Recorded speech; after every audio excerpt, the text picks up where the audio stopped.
Good morning, students. Today I will discuss a case capsule on swelling. Okay.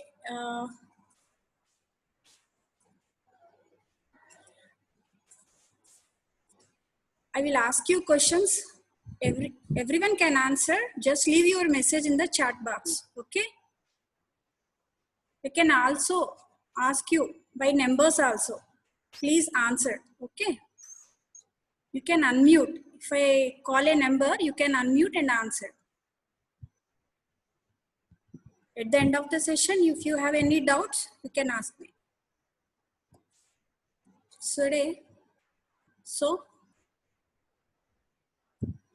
So this is a clinical picture. Swelling over the nape of the neck.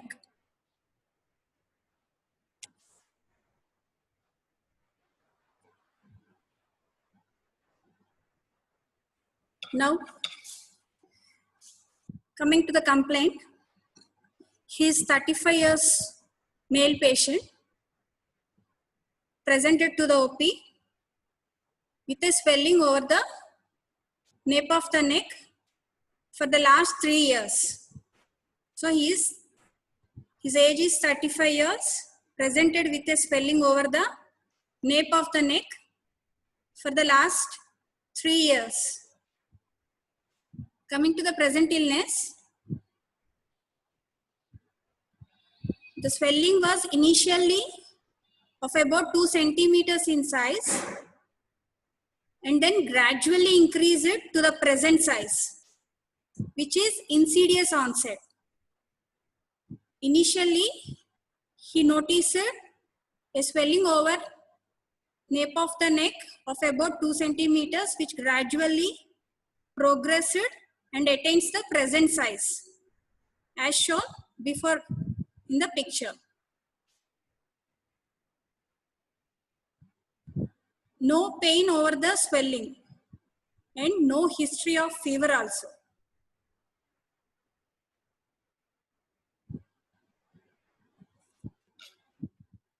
No history of trauma and also no history of any other swellings in any other part of the body. No history of similar swellings in the past. And also no history of any previous surgeries. Now tell me. It was initially 2 centimeters, gradually progressed and attains the present size nearly of about 5 centimeters, which is insidious onset. What might be it is? Benign. Okay. It can be. What else? First you have to answer whether it is benign, malignant, like that. What can else be? Yes. Yes.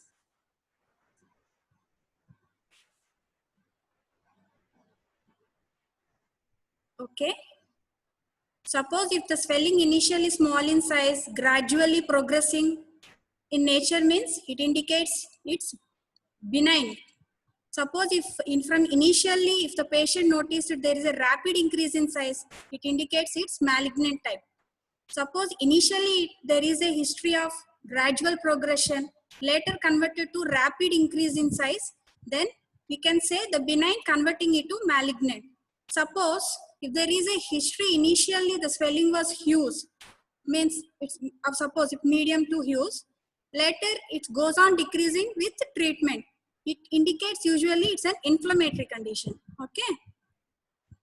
Then there is no history of any pain over the swelling, no history of fever. So what does it eliminate from this history?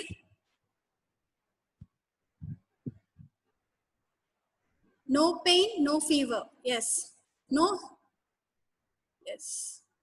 No infection, no inflammation. Okay. No inflammatory changes. No pain over the swelling. Suppose if there is any pain over the swelling, you can ask where the pain or whether the swelling surrounding is it radiating type of pain, character of the pain you can ask, duration of the pain you have to ask. Then no history of trauma. What does it indicate?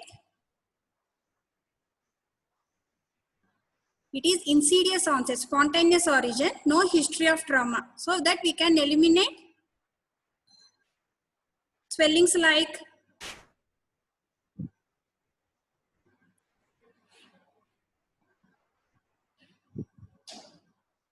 hematoma, like that. Okay. Suppose, and from the history, if there is no other swellings in any other parts of the body. What is the importance of this? No other swellings and no similar history of the swelling in the past. Yes. It's not malignant, no spread. Okay. Someone have given answer, no metastasis.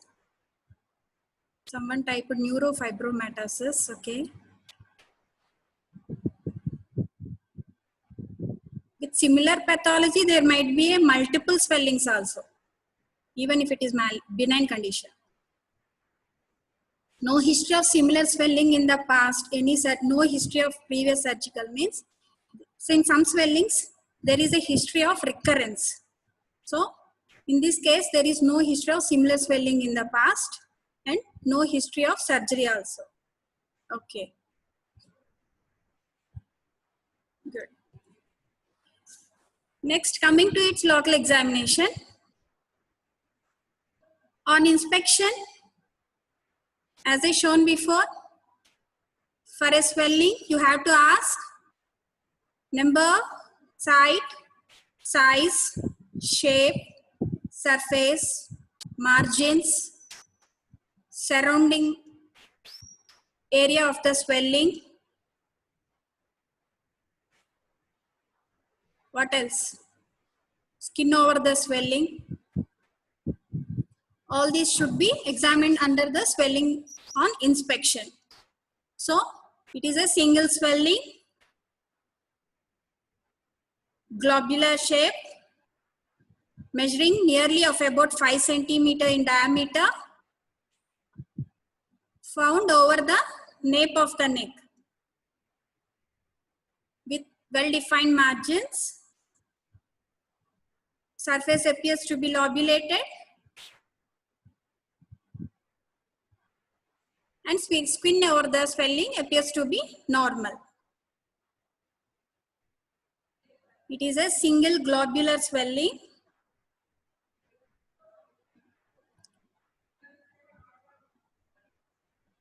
Nearly of about 5 centimeter in diameter. It is, since it is on inspection, I am telling on an, just we are expecting it to be 5 centimeters in diameter, present over the nape of the neck with well-defined margins. Surface appears to be lobulated and skin over the swelling appears to be normal. So what are the other changes? What are the skin changes that you have to notice over the swelling? Suppose if it is a single swelling, globular in shape,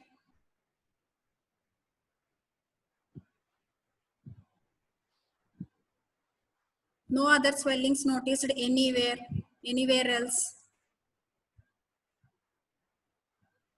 The changes that should be noticed over the, okay.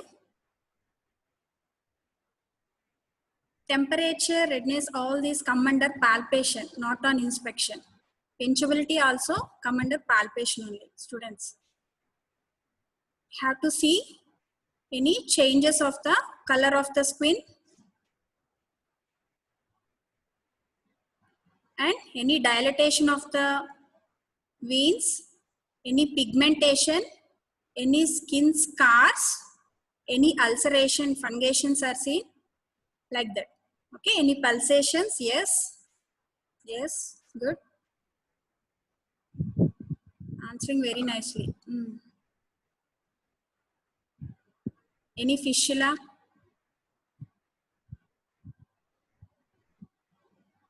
Okay. The extent of the swelling also you have to mention.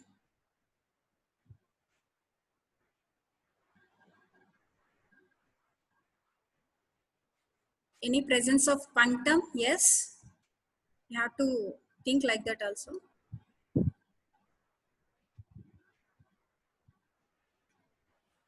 So on palpation, no rise of temperature and no tenderness seen over the swelling. Eliminates what? There is no rise of temperature and no tenderness over the swelling. Eliminates inflammatory conditions of the swelling, right? Now the inspectory findings will be confirmed on palpation. It is a single swelling, lobular in shape, 5 centimeters in diameter, present over the nape of the neck, extending. Usually extending, you can tell so and so centimeters from the occiput prominence below that margin. Upper margin you can tell like that. Below lower margin also you can mention, taking the occiput prominence, and medially, laterally. From the midline you can measure, laterally from the midline extended lateral margin you can also mention. Suppose for a globular swellings, how you will measure the size? You can use the tape from one margin to one margin. For globular shapes, spherical shapes, you can measure diameter. That is enough. For a oval, yes, for a oval shapes, you have to take length and as well as the breadth of the swelling. With the help of the tape, you can measure you can take the measurements. So, anyone know about vernier caliper, students? For spherical swellings, you can use the vernier caliper for measuring, which gives the accurate measurements.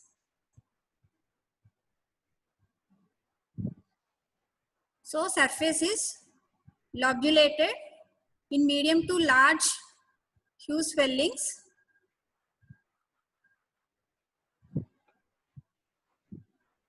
Usually, you can observe these changes. Surface is lobulated. The margins are rounded, well defined, with slip sign present. Student, what is slip sign?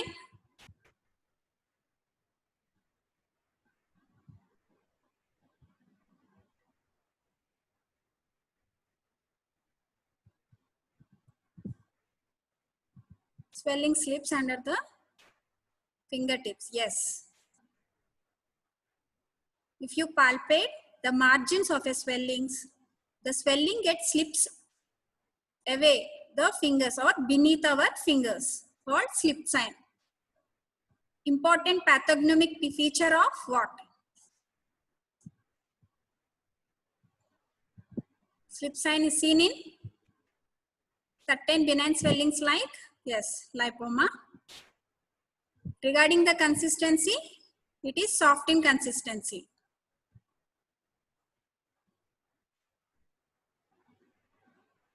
Next, fluctuation and transillumination are negative in this case.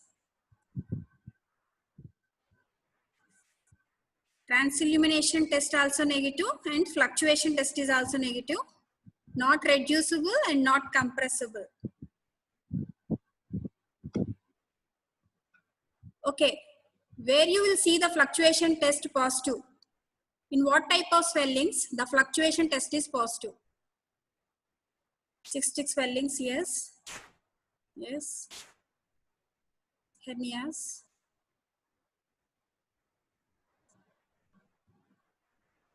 Hernia, sir. Hydrocele, okay, acceptable. Cystic swellings, right. Hydrocele, right. About transillumination?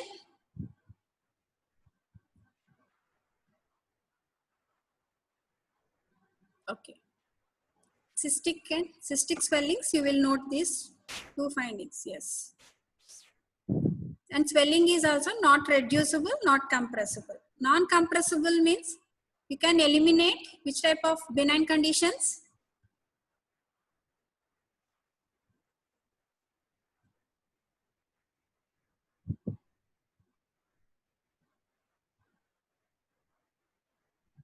Non-compressible swellings. You can eliminate benign conditions like what?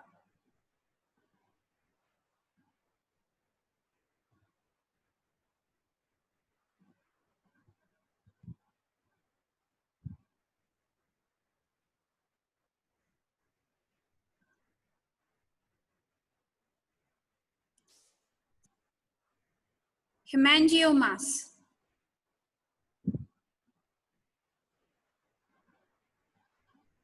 They get, if you give pressure over the swelling, they will reduce.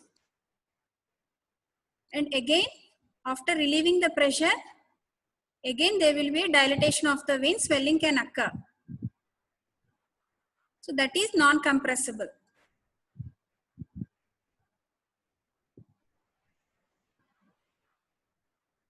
The skin over the swelling is free, means it does not infiltrating the skin, and also the swelling is freely mobile on the underlying structures. Okay, students, what is the underlying structure beneath the swelling? In the first picture shown before, what is the muscle that underlies over that swelling? Yes, what is the muscle name? What might be the muscle? The swelling that lied over trapezius. Okay, trapezius muscle. Suppose if you contract the muscle, if the swelling becomes more prominent, then it indicates the swelling lies over the muscle. Suppose if the muscle is contracted, the swelling is reduced or becoming less prominent, it indicates that swelling origin is from the muscle. Suppose if the muscle is relaxed, if the swelling is immobile in perpendicular axis at right angles, then it indicates that it is fixed to the underlying bone. Okay. In this case, the swellings becomes more prominent on the contraction of the underlying muscle. It indicates that it is above the swelling. So subcuticular plane. And no other swellings that we have noticed in this case. Now tell me students, what is your provisional diagnosis? Roll number 82? Okay.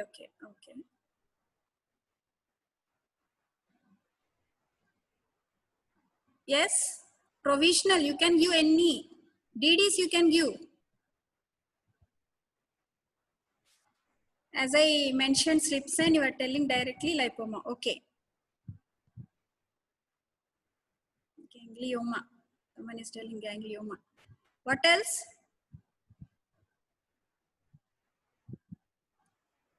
Over the nape of the neck, is there any possibility for ganglioma?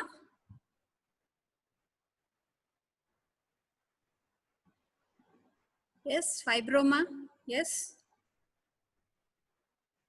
Lymphomas. Okay.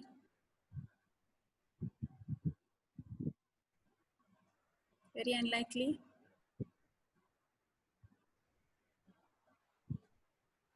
Sebaceous cyst, yes.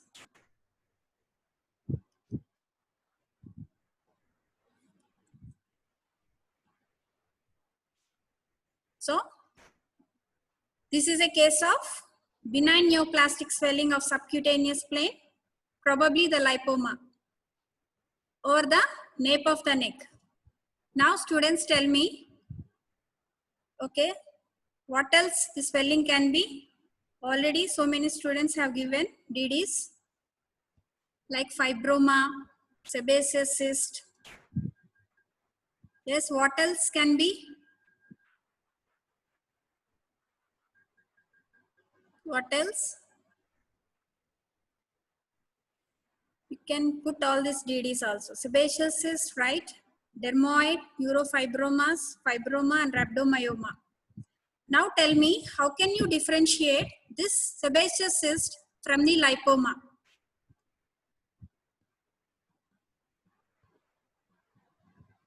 How can you differentiate a sebaceous cyst from the lipoma?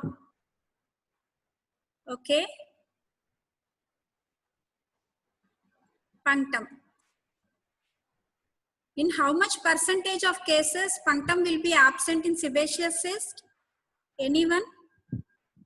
How much percentage in sebaceous cyst the punctum can be absent?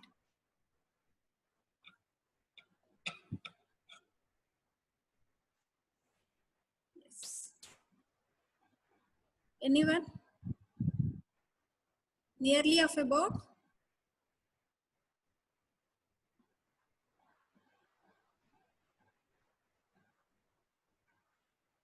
Yes, 10% of cases there will not be any punctum.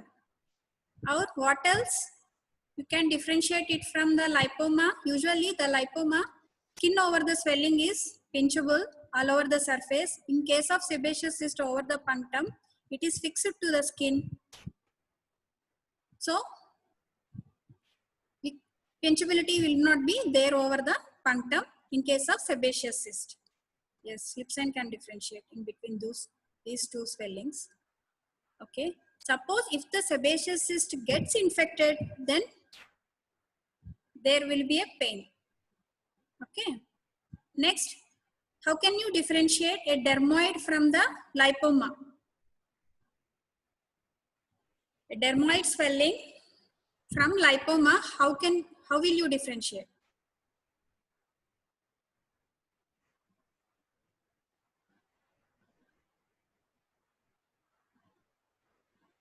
Yes, the site is mostly present over the embryonic fusion lines. Okay. Next, cystic in nature. Compared to the lipoma, which is freely mobile, dermoid are not that much mobile. Okay, since they are cystic, they can be a fluctuant also. Yes.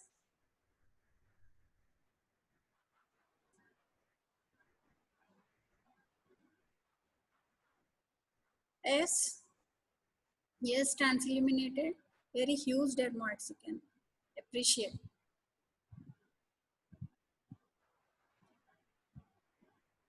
Suppose if the underlying bone, if there is any indentation, it can be seen in dermoid.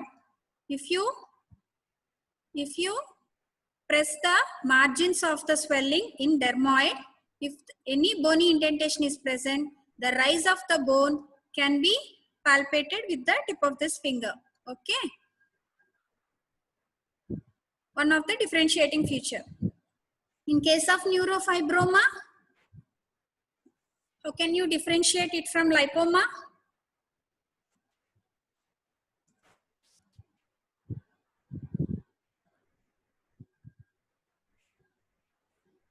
Neurofibroma multiple.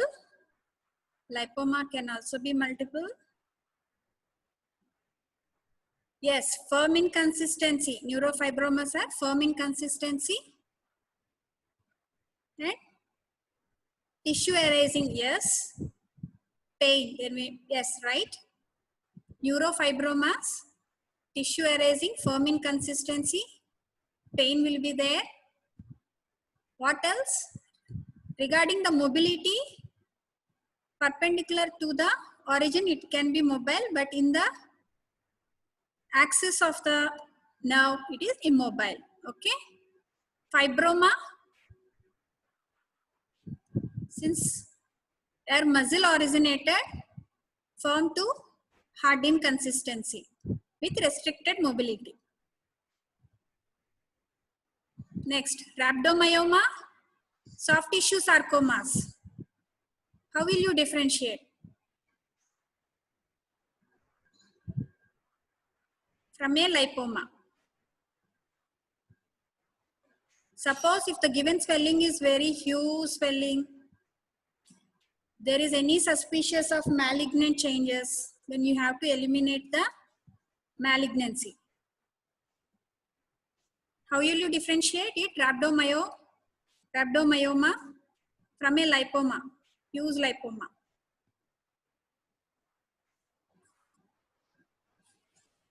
Harder in consistency, and there might be a skin infiltration and as well as the infiltration to the underlying structures. Yes.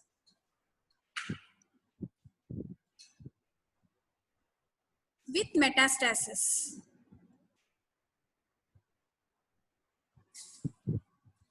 Next,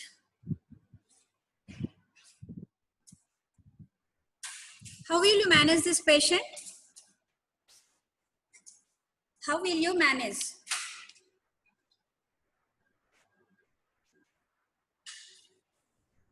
Number 53. Can you unmute? 53.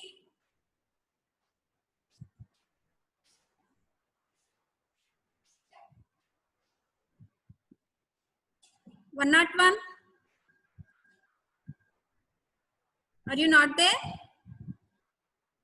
Can you unmute? 101.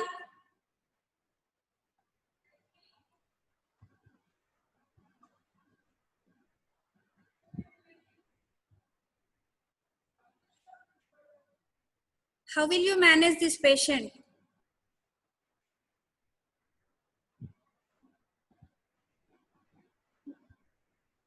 Okay.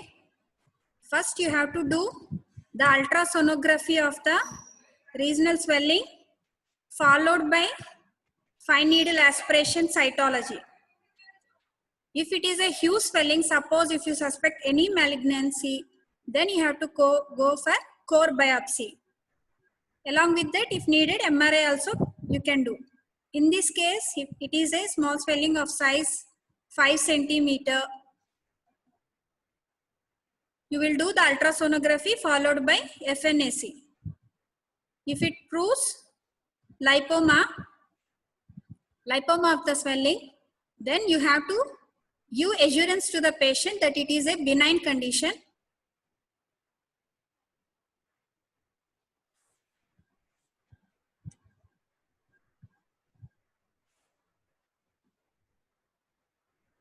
Who is number 14?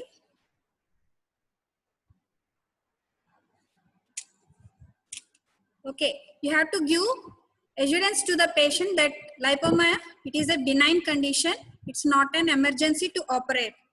Suppose, and he also not having any pain over the swelling. Suppose if the patient ask for any cosmetic purpose, then you can go for excision of the swelling, or else we can plan for excision the later session also. If it becomes huge swelling, if there is any pain related, if there is any, there might be a chances for secondary infections, then we can go for simple excision. So since it is a small swelling, you can excise it off under local anesthesia. Okay.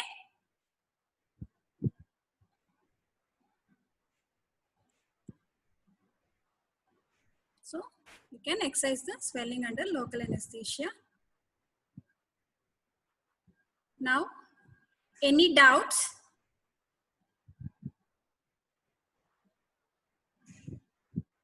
Students, if you have any doubts, you can ask me. I will add a small notes on lipoma.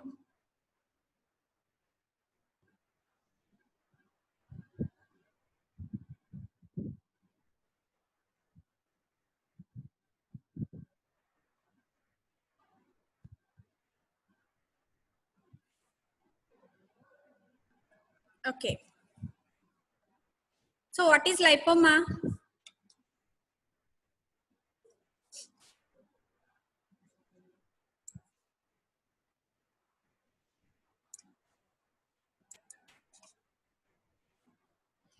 It is defined as a benign tumor arising from the matured fat cells or adipose tissue.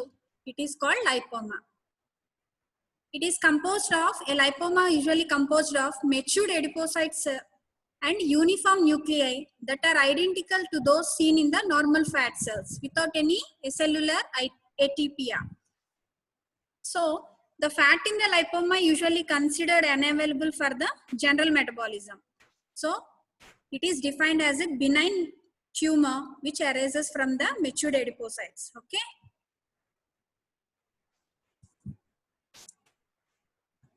See, skin, subcuticular tissue and the muscle layer. It is a single, well encapsulated, that is localized benign tumor in the fat tissue lipoma. Okay. So lipoma is the most common benign tumor. Prevalence is of about nearly 2.1 per 100 people. So most common age group is 40 to 60 years, prevalent in females. It is called universal tumor or ubiquitous tumor. Why? Since it can occur anywhere in the body except the brain where the fat cells are absent. Okay.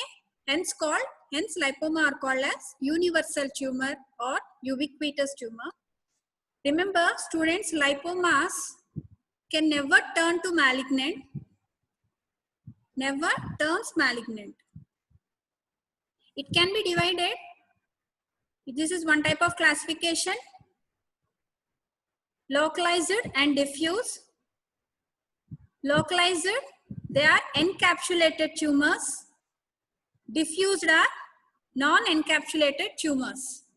In case of diffuse tumors, they are non-encapsulated and they are not localized. They are commonly seen over palm, soles, head and neck.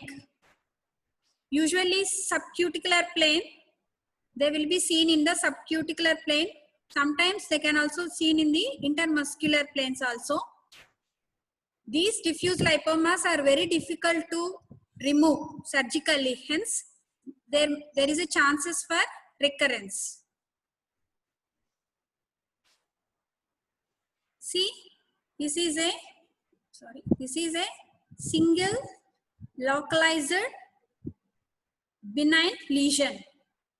Single localized benign lesion, lipoma. This is a multiple lipoma seen in both the forearms. See, this is the diffuse type, which is most common over the palms and soles, head and neck. This is diagrammatic representation. This is the diffused lipoma. Mostly seen in subcuticular plane, sometimes can also seen in intermuscular origins. Okay. See, with very ill-defined margins, not much defined margins, it's ill-defined. So, another classification is, one type is single and multiple, second type is diffuse and localized, third type is, it can also divide it like this, superficial and deep lipomas. So these superficial lipomas are the most common type, commonly seen in the subcuticular plane, subcutaneous plane. So commonly seen over back, neck, proximal extremities and abdomen. It is commonly less than 5 centimeters.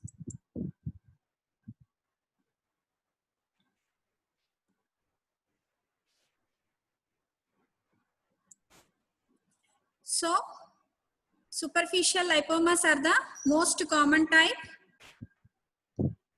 common in subcutaneous plane, seen over back, neck, proximal extremities and abdomen. Commonly they are small sized, measuring less than 5 centimeters.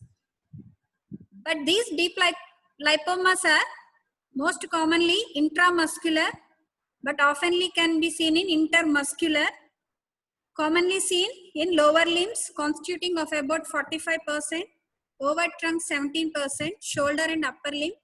Usually these deep lipomas are large lipomas. They can extend beyond 5 centimeters also. Compared to the superficial, deep lipomas are large size.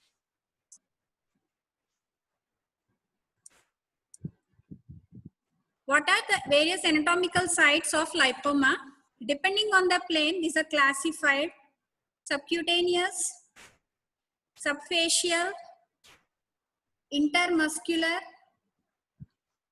intramuscular, perosteal, subperiosteal, subsynovial, intraarticular, subserous, subperitoneal, subpleural plane, subpericardial, submucous, extradural and intraglandular. Seen intraglandular type is seen in breast, pancreas, renal capsule, salivary glands, etc. So individually, what is subcutaneous lipoma? These lipomas arise from subcutaneous fatty tissue. Subfacial means lipomas arising from the fat cells lying deep to the deep fascia. Those are called subfacial lipomas. What are intramuscular lipomas? These arise from the fat cells lying between the muscle fibers, means inside the muscle.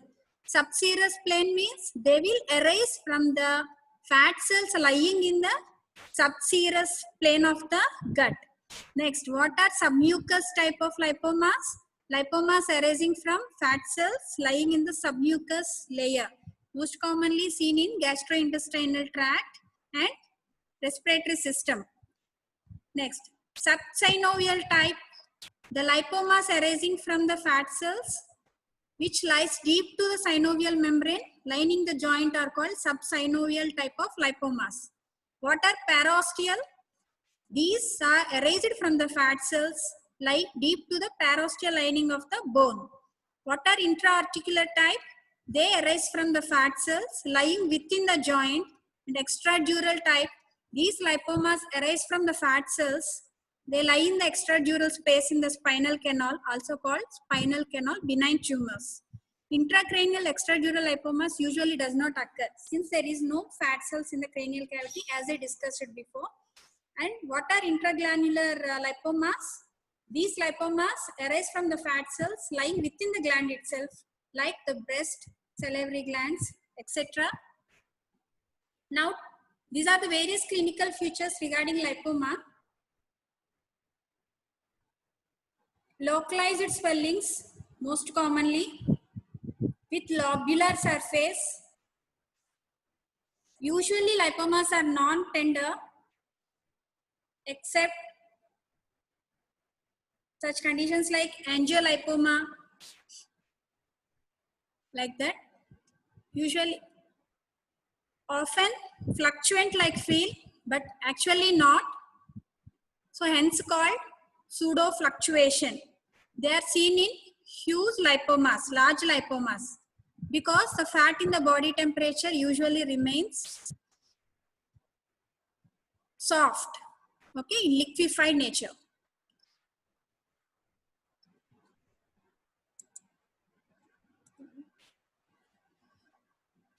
Lipomas are transilluminate. They are mobile with edges slipped between the palpating fingers called slip sign, which is a pathognomic feature of lipoma. The skin is free. Usually, as I discussed before, it is common, seen in the age group of 40 to 60 years. Frequently in women, rare in children. Pain can be seen in the lipoma in such conditions like if there is any trauma or fat necrosis. And trunk is the most common site for lipoma. Next, nape of the neck and limbs are the next common sites. They can be single, multiple, localized, diffuse. Regarding the differential diagnosis, DID is neurofibromas. It moves horizontally but not longitudinally along the line of the nerve. Usually they are firmer in consistency, firm in consistency. Cystic swellings like dermoid and sebaceous cyst. Liposarcoma, in this soft tissue sarcoma, all the lipomas are usually benign. As I discussed it, they does not turn to malignant. Large lipomas should be differentiated from the liposarcoma, and other differential diagnosis is other soft tissue tumors like rhabdomyoma. Coming to investigations, as I discussed before, the ultrasonography of the localized area followed by FNAC. Suppose if the swelling is very big and if you suspect any malignancy, any sarcomatous changes, then you have to go for core biopsy followed by, if needed, MRI. On histopathology, these are the diagnostic points which differentiate the lipoma from the normal adipose tissue, that is presence of fibrous capsule with fibrous septa. Remember, histopathologically, how will you differentiate a lipoma from the normal fat cell is presence of a fibrous capsule with fibrous septa that it will be traverses through the adipocytes. Then, what are the various complications that you can see in lipoma? Myxomatous degeneration, alteration in the myxoid substances, calcification,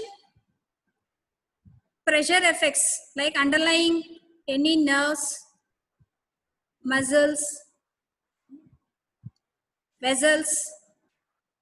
If they compress, there might be a pressure effective changes. And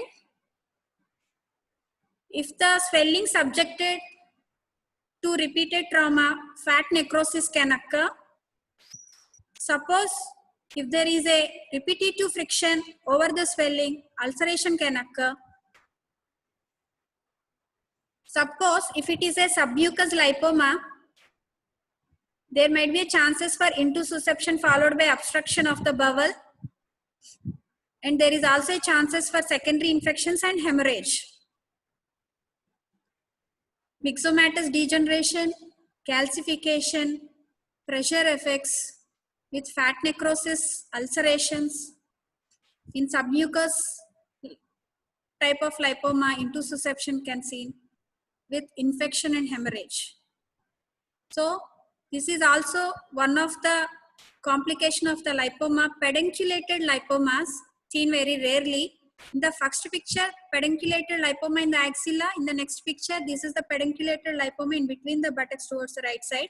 See, in the given pictures, due to the repeated friction over the swelling, there is a chances for occurrence of ulceration. Okay. This is a picture for the submucosa plane, submucous type of lipoma seen in the colon, which can be a reason for the, one of the reason for the intussusception. Intussusception can followed by obstruction of the bowel.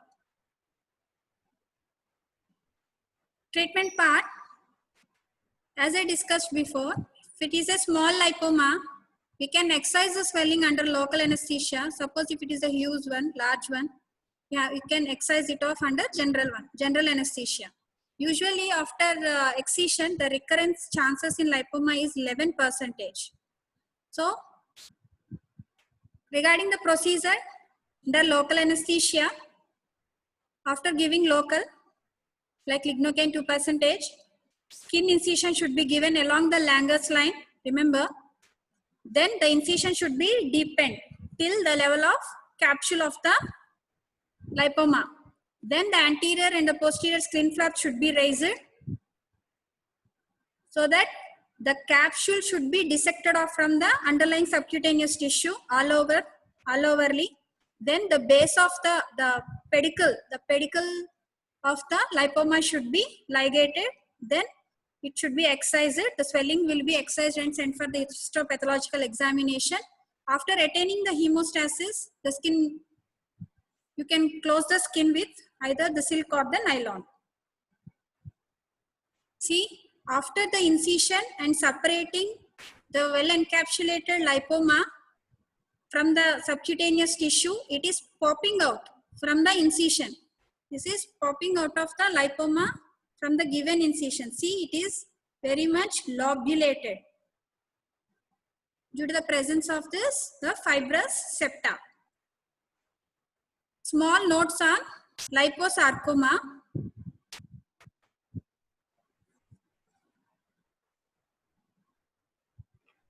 So common in the retroperitoneum, thigh and back. There will be a rapid growth, warmer and more vascular swellings. These liposarcomas arise from primitive mesenchymal cells called lipoblasts, not lipid cells. Dilated veins can be seen over their surface. Since they are malignant, infiltration to the skin with skin fixicity and fungation can also occur. And there is also a chances for infiltration into deeper structures with restriction of the mobility of the swelling. Usually the sarcomas are spread through lymphatic system, except such conditions like liposarcoma, in which you will see the hematogenous spread to lungs. So listen, liposarcomas arise de novo, but not in a benign lesion. So recent studies telling that these liposarcoma, there is no chances for lipomas converting into malignancy. If you suspect a liposarcoma, it should arise de novo. One student is asking that, can a multiple lipomas can convert to a malignant? There may not be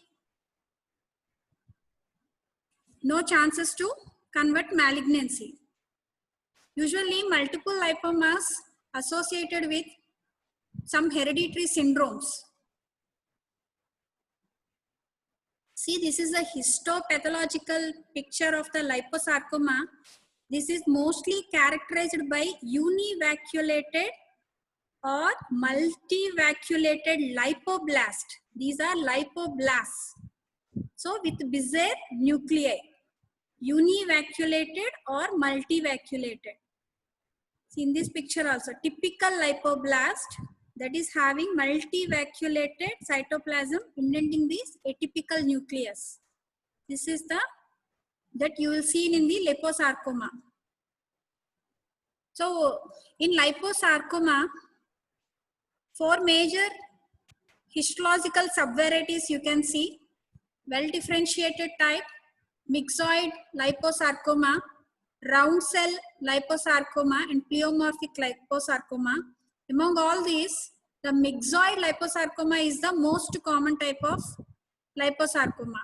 In this well differentiated form type usually resembles a lipoma, but it contains uni or multivacuolated lipoblast. This myxoid is the most common type, composed of monomorphic, fusiform or stellate cells representing the primitive mesenchymal cells lying dispersed in the mucopolysaccharide rich ground substance. So occasionally these myxoid liposarcomas, in these tumor giant cells may be present. Prominent meshwork of capillaries forming chicken wire pattern, which is a conspicuous feature for this type. In regarding the round cell type of liposarcoma, uniform round to oval cells having fine multivacuolated cytoplasm with central, remember this is the central, not eccentric, central hyperchromatic nuclei. So these round cell liposarcoma may resemble a signet ring carcinoma but mucin stains helps to differentiate between those two forms. Regarding the pleomorphic liposarcoma, it is highly undifferentiated. They are mostly anaplastic with worst prognosis. So regarding the prognosis, depending on the location and their histologic type, well differentiated and myxoid varieties, they have excellent prognosis. While pleomorphic liposarcoma has significantly poorer prognosis. Round cell and pleomorphic variants metastasize frequently to lungs and other visceral organs and serosal surfaces. Now tell me, what are the diagnostic points for lipoma? As I discussed before, lobulation, slip sign, since they are soft swellings with pseudo fluctuation. Transillumination can be positive if it is a large lipoma and subcuticular plain type of lipomas. Transillumination might be positive in such type, subcuticular large lipomas. So overlying skin may show prominent veins when they are large in size. Okay, this is the diagrammatic representation for slip sign. See, this is the huge swelling over the back. If the edge of this lump is pressed with the index finger, the swelling is slipping beneath the finger. Okay? It is a subcuticular type of lipoma. Then, what is the cause for the lobulation in lipoma? Due to intervening fine strands of fibrous septa. As I discussed before, the presence of fibrous capsule with fibrous septa traversing through the fat cells, those two are the important pathognomic feature in the histology in lipoma. Similarly, so because of this presence of fine strands of fibrous septa between the fat lobules, lobules will bulge between the fibrous strands when you put a pressure over the swelling. This is the reason for lobulation. See, swelling over the nape of the neck, since it is a small swelling, usually the demonstration of the fluctuation test in a small swelling. I am not discussing, this is the fluctuation test in lipoma. This is a swelling over the nape of the neck. In general, demonstration of a fluctuation test in a small swelling. Okay? In this is the displacing finger that you keeping over the center of the swelling. Rest of the static fingers are the watching fingers.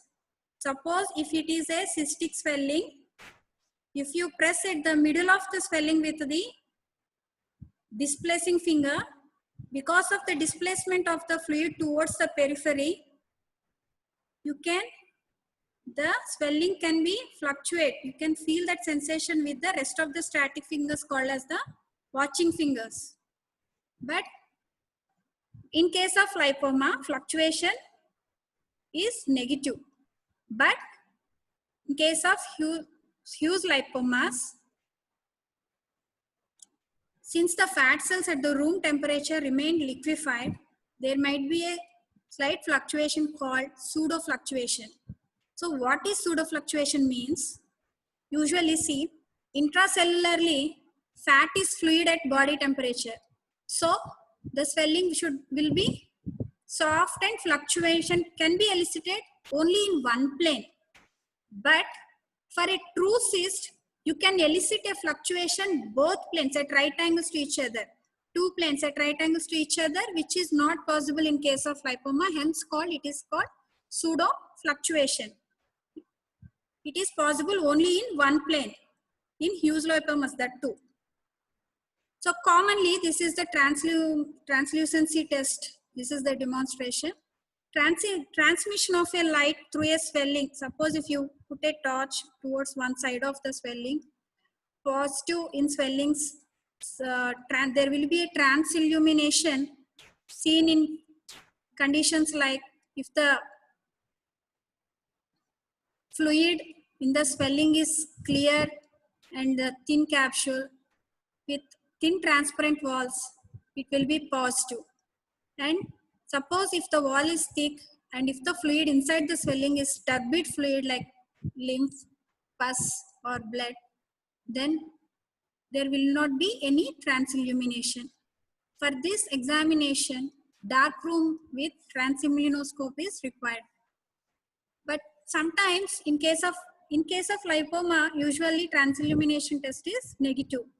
But in large lipomas, if you pass a light beam thrown from a torchlight, may pass right across the swelling, it may show positive transillumination. However, all the lipomas do not show. These are various types of lipomas: fibrolipoma, angiolipoma, nevolipoma, like that. What is fibrolipoma?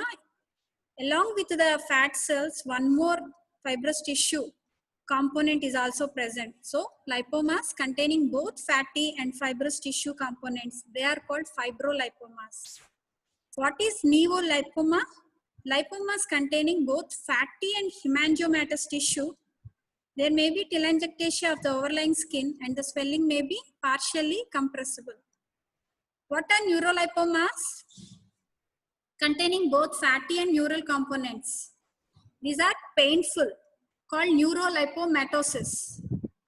Then what is Derkham's disease or adiposis dolorosa?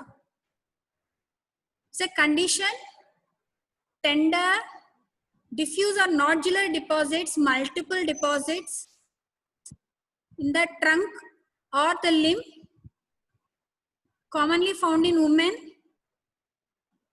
that is over trunk, buttocks and thigh. There are no capsules around these fatty deposits. So these are, in this condition, they are called false lipoma. Since there is no capsule, they are called false lipoma. Okay. Thank you, students. Any more doubts regarding lipoma?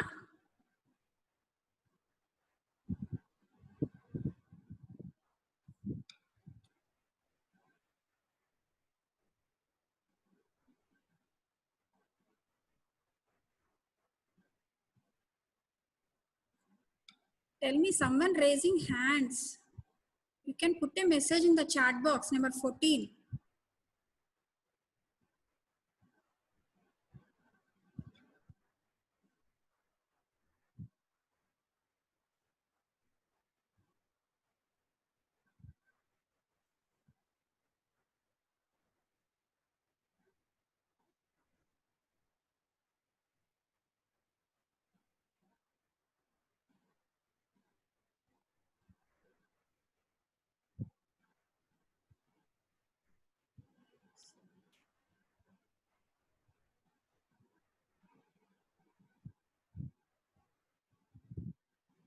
Any more questions?